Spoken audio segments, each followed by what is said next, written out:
Election Day is Tuesday, and there are lots of important positions to be filled here in Tompkins County. Tonight, we have all you need to know on how to cast your vote this week. Plus, we hear from campaign officials and community members about their ideas for issues you care about. And we'll have all the information you need as we close in on Election Day. From ICTV News, this is Election Center 2021. Good evening, everyone, and welcome to Election Center 2021. I'm Melissa Spady. And I'm Desiree Holtz. As we gear up for Election Day, voting is already underway here in Tompkins County. Reporter Paige Morrissey is outside the Ithaca Town Hall, where early voting has been taking place for the past week. Paige? That's right, we are outside of Town Hall in Ithaca. Voting is underway, and we decided to come and talk to voters to see why they thought it was necessary to come in early and cast their vote. In the past, voters have flooded the doors of the Ithaca Town Hall with lines wrapping around the building, but this year, early voting turnout is slow, with people only voting on local elections. We need to have as many voting places open as possible, and you have to have people to man them.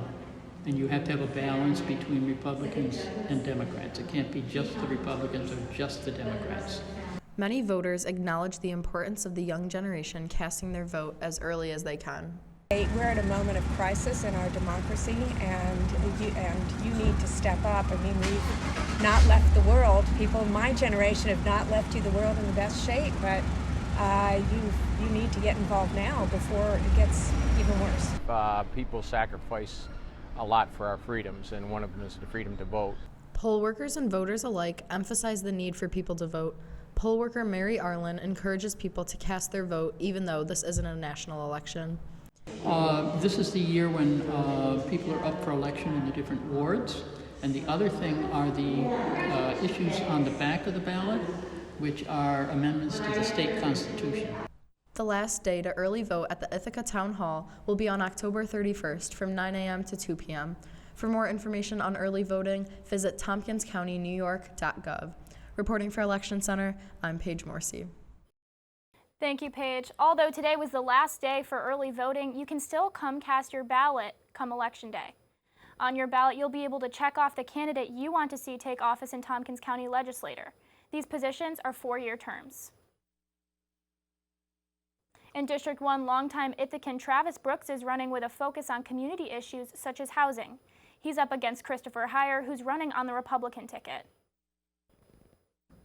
In District 2, high school teacher Veronica Pillar hopes to build connections with county residents and focus on broadband access, workers' rights, and reimagining public safety initiative.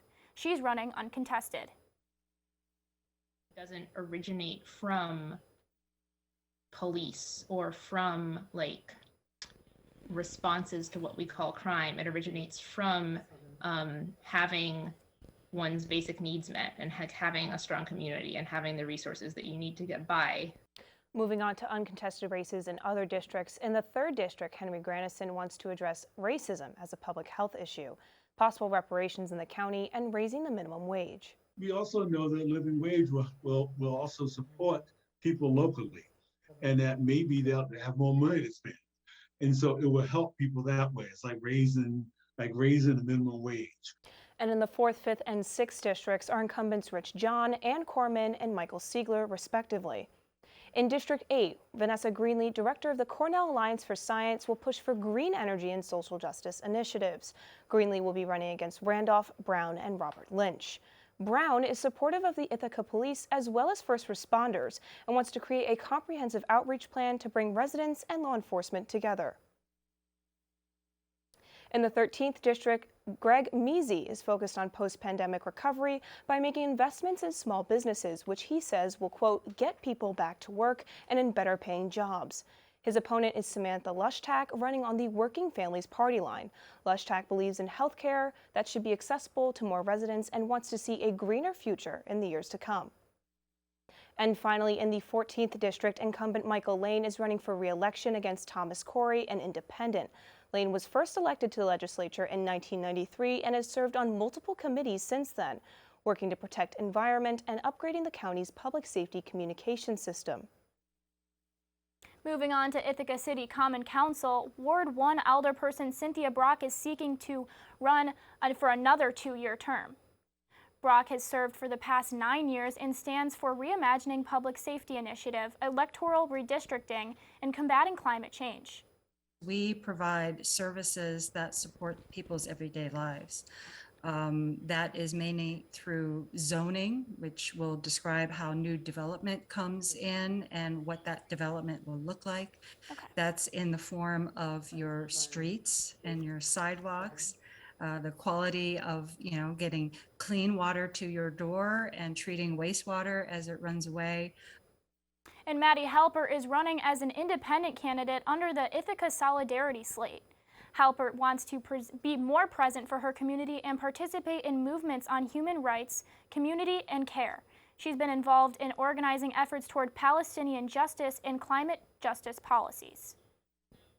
In Ward 2, Democrat Phoebe Brown, a longtime organizer and activist in the Ithaca community, will be running against Rick Murray, an independent candidate. Brown's organizing has focused on mutual aid and helping families of incarcerated individuals, and she will help fight to invest money from policing into affordable housing, transportation, and childcare. Moving ahead to Ward 4, Jorge Defidini, who's part of the Ithaca Solidarity slate, is up against Alejandro Santana, an independent. Defidini is a senior at Cornell University and wants to address issues of housing challenges that impact working-class students. Santana hopes to bring his diverse range of experiences and long-standing commitment to the community if he's elected. He immigrated to Ithaca from the Dominican Republic more than 20 years ago and has 4 children in the Ithaca City School District. In Wards 3 and 5, we're looking at 2 uncontested races, Democrat Jeffrey Barkin and Democrat Robert Cantamello, respectively. Barkin says constituents in the 3rd Ward remain concerned about roads and city infrastructure, which is something he plans to address. Housing is a centerpiece for Cantamello's campaign, as he believes quality and affordability is deeply tied to issues of education access, stability, and economic well-being. Cornell University student Patrick Meller was officially appointed to represent the 4th Ward on October 13th. He's filling a vacancy left by the sudden resignation of alderperson Stephen Smith. Meller has supported voter engagement heavily throughout such endeavors such as Cornell Votes and says his goal is to be someone that gets people civically engaged. He also wants to ensure the voices of residents in the 4th Ward are being heard through other channels, as there is a substantial population who are unable to vote due to their status as international students, for instance. Meller's term ends in December 2022. And now our reporter Ori Grady went down to the Ithaca Commons to speak with Tompkins County residents on the top 3 issues they want to see candidates address in office. Ori? We are in downtown Ithaca at the Ithaca Commons. And for your election center, we have one very important question to ask local residents. And that is, what are the top 3 things local Tompkins County residents are looking for the candidates to address in this upcoming election? Top 3 things that I'm concerned about would be the roads. The roads in the city are terrible. And the increased violence that's showing up. You can't hide it anymore. And the fact that we need to do something about that. Number 1, I think, is housing. I believe we have a housing shortage in this community. Number 2 is the taxes. I'm in the real estate business, and I meet a lot of people who complain about the taxes. I believe we could improve the business climate in this community. We have electric buses out here. I'd want to see them lean into that. The schools should electric buses everywhere, subsidize electric transportation, solar panel, all that stuff. You know, it's real safe in downtown, it's real safe in uptown, but in that place in between, it's not. And that the police are treated with respect. And the respect comes from the kind of response and care that they give to the people who live here. From ICTV, I'm Ori Grady. Thanks, Ori. Those are some of the issues that we are seeing on many candidates' campaigns. Next up, in the town of Ithaca, 3 candidates are running for 3 open spots for Ithaca's town board. Democrat Rich DiPaolo, a member of the 2020 Town Committee, supports preserving the environment and improving education systems. Both Margaret Johnson and Rob Rosen are running on the Democrat and Working Families line. Johnson wants to help protect and expand Ithaca's parks and protect trails, open spaces, and Cayuga lakes. And Rosen supports progressive causes such as a fair economy, sustainability, equality, and social justice. In Dryden, incumbent Democrat Jason Leifer and Republican Patrick Foote are in the race for town supervisor. Leifer represents individuals faced with criminal charges in local justice and county courts and has served as the supervisor of Dryden since 2015. 4 people are also vying for 2 spots in town council. Leonardo Vagares Mendez and Daniel Lamb are running as Democrats, while Melita Merez and Ronald Szymanski are running on the Republican line. Voters in Lansing will have the chance to vote for 2 candidates to council seats this election. Joe Wetmore and Ruth Groff are on the Democratic ticket. Wetmore is a business owner and has served on the Lansing Town Board for 4 years. Meanwhile, Groff is a retired accountant with a passion for environmental conservation and protection. Hugh Behar and Aaron Lee Warcell are on the Republican ticket.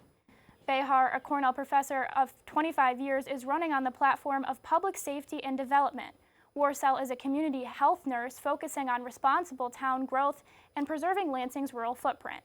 And coming up after the break, we'll have information on what proposals you'll see on the ballot to amend the New York State Constitution, plus a look into Governor Kathy Hochul's administration and the midterm and gubernatorial elections coming up in a year. Stay with us.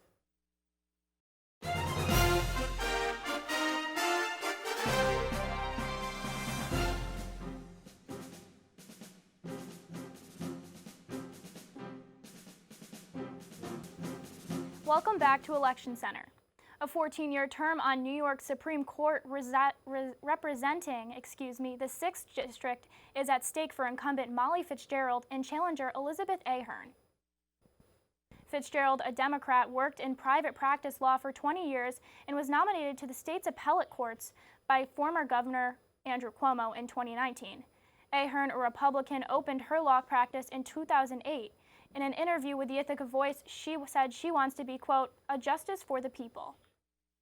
New York voters will have an opportunity to amend the state's constitution. Voters will see 5 proposals, 2 of which are meant to make the voting process easier for residents in future elections. One proposal could eliminate the 10-day advance voter registration requirement. If passed, voters would be able to register to vote and cast their ballots on the same day. The second proposal would allow any voter to vote by absentee ballot. Currently, voters can do so only under limited circumstances, like if they have a disability or are sick on Election Day. Other proposals that will appear on the ballot include amending the redistricting process, giving all residents the right to a healthy environment, and increasing the jurisdiction of New York City's civil court. Now our reporter Emily Hung takes a deeper dive into Proposal 4, the Environmental Rights Amendment. Let's take a look at what the amendment entails. Everyone is entitled to clean air and clean water and a healthful environment. That's New York State Senator Robert Jackson reading a proposal that could amend the state's constitution as early as the start of next year, establishing the right of each person to a clean, healthy environment. The Environmental Rights Amendment is on voters' ballots across the state this election. People are polluting the air and polluting the water where towns and municipalities and people had to sue.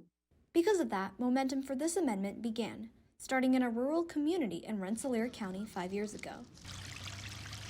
It all started in Hoosick Falls, where these kids helped launch a campaign to ensure a constitutional right to healthy air and clean water, because unknowingly they were drinking water contaminated with a toxic chemical called PFAS. And the Environmental Advocates of New York has been involved with their case since then. The organization has helped push the proposal forth to pass both the state legislatures. It would create change both on the front end of government decision-making. So before a government can issue a permit to a polluting power plant, they would have to consider if that industry would be trampling the rights of New Yorkers. And then on the back end, it would give New Yorkers another tool to fight against toxic pollution that already exists in their communities. Now they're spreading the word in Tompkins County, doing so during a rally on the Ithaca Commons earlier this month. Corporations are not going to act in your best interest unless they are forced to. There is a really long history, both in the United States and globally, of environmental racism and of different minority and different groups of people being disproportionately burdened by climate change and having the effects of pollution put onto them. There is certainly a high degree of inequity in Ithaca. Ithaca has an incredibly high poverty rate. I believe it's around 38%. If the proposal passes this election, it would take effect on January 1st. We expect that the people of New York State will believe that everyone is entitled to clean air and water. I will stand with the environmental justice people in order to insist that the companies do what's right, as if their children, their parents, and their family depend on clean air and clean water. For Election Center, I'm Emily Hung. Thanks, Emily. Two men are vying to be New York City's next mayor after Bill de Blasio's term ends on New Year's Eve. Democrat and Brooklyn Borough President Eric Adams is running against Republican and radio host Curtis Sliwa. Adams, who grew up in Brownsville Borough of Brooklyn, says he is running to make a more efficient and effective government for everyone who lives in the city. Sliwa, who was the founder of Guardian Angels Crime Prevention Group, wants to refund the police and create a fair and transparent tax system. The state government has been a shuffle recently with a new governor and lieutenant governor. First, we'll focus on Lieutenant Governor Brian Benjamin. Benjamin was sworn into office in September after representing District 30 in the state Senate. During his time as senator, Benjamin became a leader in criminal justice reform and affordable housing. Under the Hochul administration, Benjamin will be working to boost COVID-19 vaccinations and provide an upgrade to the New York City public housing system. Turning now to Governor Hochul, she became governor in a way that many saw as surprising. But was it really, though? Our political analyst Jordan Broking is here in studio with a look into Hochul's rise to the governorship and what she's done so far. Jordan? That's right, Alyssa. Hochul's rise to the governorship is not as shocking or unusual to New York State at all. Governor Cuomo's predecessor, Governor Patterson, was appointed to the role after Eliot Spitzer turned in his own resignation letter. But Hochul is not letting how she's sent into the highest office in the state slow her down from introducing new legislation. So far in her first 2 months of office, the governor signed a slate of bills to combat the opioid crisis, increase staffing in numerous employment sectors, and issue a vaccine mandate, with a second one possibly coming soon. Alyssa? Now, Jordan, since we're focusing on election coverage, is the governor doing anything to boost election turnout? Yes, Alyssa, she is. Starting last weekend, the governor began traveling across the state on what she calls the Get Out the Vote tour. She went from Albany to Syracuse on the 23rd, and the following day she traveled back to New York City. But Hochul did say on Twitter that she'll be continuing her tour this weekend. Back to you at the desk. Thanks, Jordan. Even though the New York gubernatorial race is still a year away, some political figures are already thinking about or announcing a campaign to become the state's next governor. Political analyst Michael Memis is here to give us more insight. Michael? The Democratic playing field is ramping up for next year's gubernatorial race, which is fast approaching. Governor Hochul is running for office. New York City Mayor Bill de Blasio and New York City Public Advocate Jumaane Williams are considering it as well. Plus, State Attorney General Letitia James has recently hinted at it. But with these major political figures throwing their hat in the ring, a recent Siena University poll surveyed New Yorkers on who they would vote for, including if former Governor Andrew Cuomo attempts a political comeback. Kathy Hochul is currently leading the poll with 31% of the vote, followed by Cuomo with 17%, James with 14%, Williams with 7%, and de Blasio with 6%. However, all this comes just 36 weeks before primary day in New York, so anything can change. Now, Michael, how are other political parties preparing for next year? Are there any other candidates announced? Yes, Desiree. So far, 5 Republican candidates are officially running for governor. Westchester County Executive Rob Astorino announced his candidacy last May, trying once again for the governor's seat after losing to Cuomo in 2014. Rudy Giuliani's son, Andrew Giuliani, is also running for governor, as well as attorney Lee Zeldin, Derek Gibson, and Chris Lord. For more in-depth look on the race, political analyst Jordan Broking will be here next week on election night for an in-depth analysis of the candidates. Thanks, Michael. Next up, our reporter John Vaccari takes a look at how the 2020 census was impacted by COVID-19 and how it could shape elections in the future. In 2020, all aspects of American life were thrown into disarray due to COVID-19. Now 19 months past the start of the global pandemic, and the effects are still being seen in our daily lives in the form of the 2020 census. The result of the census has led to a reallocation of congressional seats per state. States that lost a seat for the 2022 election are California, Michigan, Ohio, Pennsylvania, and right here in New York. While on the flip side, Texas gained 2 seats and also adding a seat were Florida, Colorado, Montana, and Oregon. Now, the accuracy of the census has always been debated, but even more so in 2020 due to the fact that most people weren't willing to come outside their house and fill out the consensus when it was delivered to them. Although the population increased by 22 million from 2010, according to Census.gov, the Associated Press reviewed 75 metro areas with the largest share of residents between the ages of 20 and 24, and that showed that the census results fell well below population estimates in some cases. Irregardless, New York State lost 1 seat. If 89 more people filled out the census in New York, that would not have been the case. So for the 2022 election, the seats that are up for grabs mean that much more.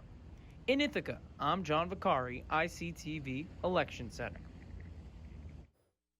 Thanks, John. Coming up on Election Center, we speak with poll workers on their experiences during Election Day. Plus, political analyst John Vaccari talks about where you can find polling places come Tuesday. We'll be back.